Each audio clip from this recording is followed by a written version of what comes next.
Start. Therefore, it has to be ensured that they get some practical training.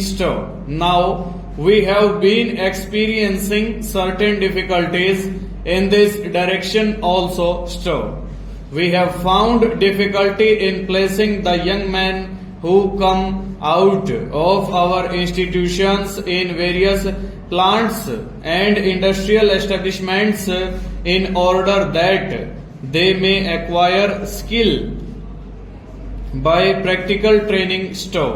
We have found much greater difficulty regarding the full course of apprenticeship in the case of those who do not go through the institutional training first, sir.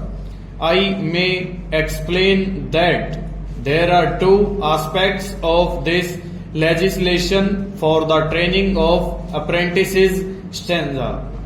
One is the objective of regulation and enforcement of certain standards, so that if a person receives training in one place, he can go to any part of the country for that type of work, because there will be the guarantee that he had received training of the requisite standard. That will ensure mobility of trained personnel throughout the country and also ensure that proper standards are being observed in training. The other aspect is that we have to make sure that we are able to provide the industries with a sufficient number of technical personnel of this type. Therefore, the main objective which is sought to be implemented through this legislation is that we lay down the standards or provide for the standards that have to be observed in the course of this training program, and also that the industry has to make arrangements to provide facilities for a certain proportion of its employees being admitted as trainees for apprenticeship.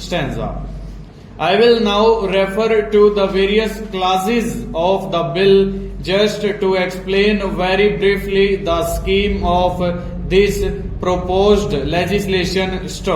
Chapter 2 refers in the first instance to the qualifications for being engaged as an apprentice. The age should not be less than 14 years, and certain standards of education and physical fitness as may be prescribed have to be satisfied. Then the procedure is laid down as to how an apprentice enters into a contract of apprenticeship, so that a number of conditions affecting the relationship of the apprentices with the industrial establishment with the employer are properly laid down. Apart from these conditions, it deals with various other matters which are referred to in subsequent clauses. Sir, the period of training is also to be prescribed.